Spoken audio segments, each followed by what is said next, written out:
قول لي مين اكتر حد في الدنيا دي وقف جنبك وساعدك وانت حابب تشكره دلوقتي؟ هي امي وابويا، بس الاكيد امي ليها دور كبير قوي عندي. الام. الام.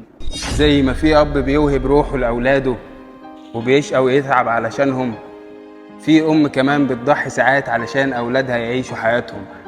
وانا امي دي ام واب وعم وخال وكتير ضحت علشاني وعلشان اخواتي.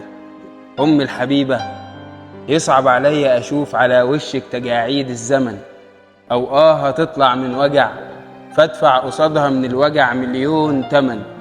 العمر العمر ياما يدوب سنين في الدنيا دي، والدنيا دي لا تؤتمن. وانا لو بايدي كنت ازيدك ياما فوق العمر عمر، كنت اخلي الحلو ليكي وكنت اشيل عنك يا امي اي مر.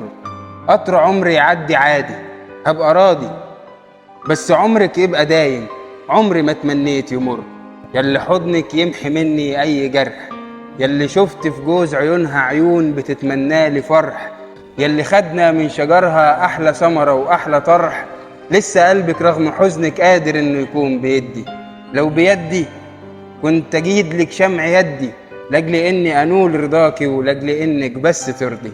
عارفه ياما قالوا عني باني طيب، هما مش عارفين يا امي ان طبت السر فيها هو انتي. لما سكنتي وسكنتي وامتلكتي الروح فكنتي انتي اجمل حاجه فيها. نظره منك للجروح قادره بسهوله تداويها. ببوس ايدك عشان شالت، وابوس رجلك عشان مشيت، وابوس راسك عشان سهرت سواء في الآه او في الفرح.